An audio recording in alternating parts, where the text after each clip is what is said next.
Boa tarde, bem-vindos à Seleção Sport TV. O técnico Tite convocou há pouco a seleção brasileira para os 2 próximos jogos de eliminatórias e já abre o programa mostrando a lista, que teve os 3 goleiros óbvios, o Alisson, o Ederson e o Everton são os goleiros que estarão na Copa do Mundo, a menos que aconteça alguma coisa fora da curva, serão os goleiros da seleção. Na lateral direita, a gente teve a convocação hoje do Daniel Alves, o Danilo está machucado, então o Daniel Alves foi chamado, junto com o Emerson Royal, foram os 2 laterais direitos convocados.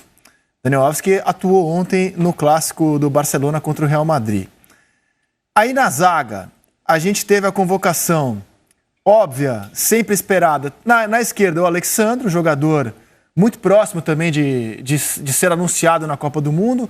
O Alex Telles foi convocado hoje, Renan Lodge não se vacinou e por isso não foi chamado, e o Arana não está treinando, por isso não foi chamado.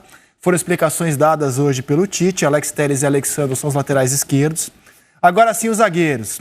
Os óbvios, Thiago Silva, Militão e Marquinhos, sempre na lista do Tite. Pela primeira vez convocado, de tacada, ele já tinha sido chamado, mas em substituição ao Lucas Veríssimo. E hoje o Gabriel Magalhães, jogador do Arsenal, foi chamado pela primeira vez na lista inicial do técnico Tite. Vamos agora para o meio-campo. No meio-campo ele chamou o Bruno Guimarães, volante do Lyon, jogador campeão olímpico. O Casemiro, titular da seleção, usa a braçadeira de capitão muitas vezes. O Fabinho, também uma convocação óbvia, já esperada, sem surpresa alguma. O Fred, outro nome de confiança do Tite, que estará na Copa do Catar. O Gerson foi chamado mais uma vez, jogador do Olympique de Marseille. Completando o meio-campo, o Tite convocou o Everton Ribeiro, jogador de 32 anos, meia do Flamengo. Chamou o Lucas Paquetá, jogador que se convocou para a Copa do Catar pelo ótimo desempenho que ele tem à frente da seleção brasileira. Foi chamado mais uma vez o Paquetá. E mais uma vez o Tite aposta no Felipe Coutinho. Felipe Coutinho. Negociado para o Aston Villa por empréstimo. O Antony vem do Ajax. Jogador que vem atuando muito bem, fez uma ótima fase de grupos. O Gabigol convocado mais uma vez, jogador do Flamengo. O Gabriel Jesus, mais uma vez na lista do Tite. O Matheus Cunha, outro jogador campeão olímpico, atleta do Atlético de Madrid. O Rafinha, do Leeds United. O Rodrigo com Y no Real Madrid, acho que foi o nome que talvez tenha despertado alguma surpresa, porque desde outubro de 2020 que ele não era chamado. Mas todos os jogadores convocados hoje já tinham sido lembrados pelo Tite anteriormente. Não teve nenhuma convocação inédita hoje.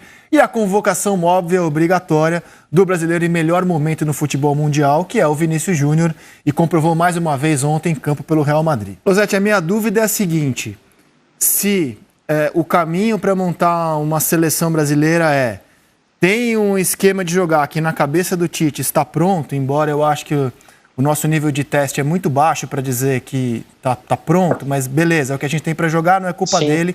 A gente joga no ambiente de seleções sul-americanas. Então ele tem o esquema dele e vai ver como é que ele consegue encaixar, no caso, os jogadores que estão brilhando, o Vinícius Júnior. Ou se o ponto de partida seria outro. Quem são os melhores jogadores do momento? Quem nesse momento está desequilibrando o mundo afora, quem está em melhor fase, e aí vou montar o time de acordo com quem está desequilibrando. Pelo que você falou, eu entendo que o Tite está indo na primeira opção, quer dizer, ele tem uma maneira de jogar e aí vai tentar encaixar as peças, é isso? É uma mescla das duas coisas, Zizek, porque essa maneira de jogar ele não tinha até pouco tempo atrás. Ele não está sentado em cima de um sistema e tentando encontrar os jogadores ideais para essa forma de atuar.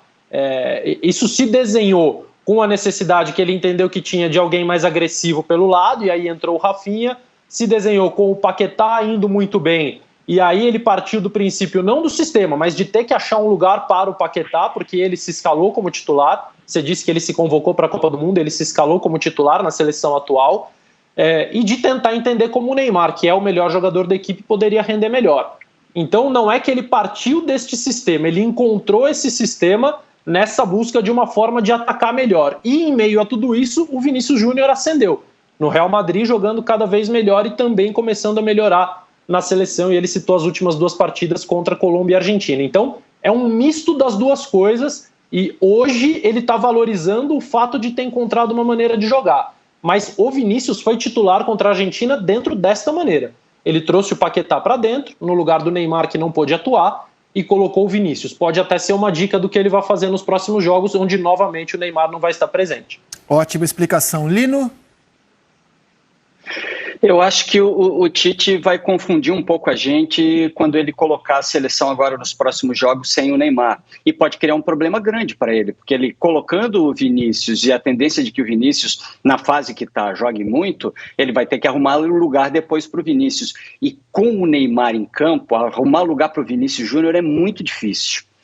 Por isso que o Losetti falou, mas principalmente porque a seleção brasileira vai ter do outro lado, provavelmente, um jogador com característica de movimentação também. E se ele ficar com uma linha de 3, com o Neymar atrás dessa linha de 3, ele vai ter que inventar algo novo, porque ele fica desprotegido pelos lados, pelo centro do campo, e o Tite não gosta disso. O Tite joga o tempo inteiro com um sistema de ousadia e proteção. Esse aqui é um jogador mais armador, eu tenho um cara de velocidade perto. Se eu tenho um cara de velocidade, eu preciso de alguém para proteger. O Tite joga todo blocado, não é um futebol encaixado, porque não é em função do adversário, é em função das virtudes da seleção. Mas quem conhece o Tite sabe que ele conversa ou tenta conversar muito com treinadores que cuidam desses jogadores. E o Carlo Ancelotti no Real Madrid é um cara com quem o Tite tem diálogo. Ele podia conversar com o Pep Guardiola, mas o Guardiola não contava nada para ele. Batia papo, tergiversava, tal. O Tite mesmo descreve essas conversas dele de forma muito engraçada com o Guardiola, né? Porque o Guardiola não contava nada para ele. E não vai contar porque é o jeito do Guardiola de trabalhar, ele fala sobre bola, mas ele não revela segredo nenhum. O Ancelotti não. O Ancelotti tem conversado muito com ele e esse novo Vinícius Júnior, esse Vinícius Júnior que não é só um cara de corredor, até o Rodrigo, essas conversas explicam um pouco a presença do Rodrigo agora nessa lista também, porque o Rodrigo é um cara que no futuro pode ser muito importante para a seleção brasileira e é bom começar a trabalhar já, senão ele vai ser cobrado, o Rodrigo vai estourar.